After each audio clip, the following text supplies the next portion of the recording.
To determine the resistance of the incandescent lamp, we'll proceed step by step.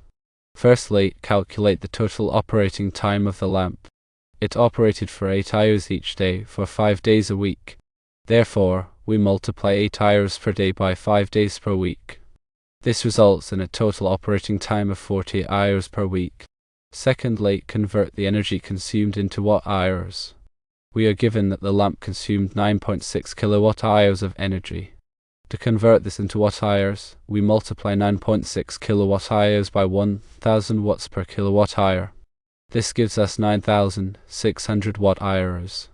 Thirdly, calculate the average power consumed by the lamp. Average power is calculated by dividing the total energy consumed by the total time of operation.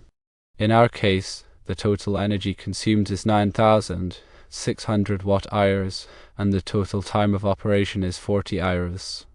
Dividing 9600 watt-hours by 40 hours, we find that the average power consumed is 240 watts.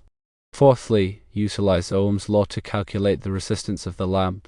The relevant formula here is power equals voltage squared divided by resistance, or P equals V squared divided by R.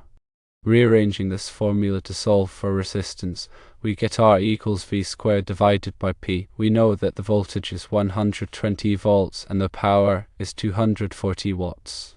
Plugging these values into the formula, we get R equals 120 volts squared divided by 240 watts. 120 volts squared is 14,400. So, R equals 14,400 divided by 240, which equals 60 ohms. Therefore, the resistance of the lamp is 60 ohms.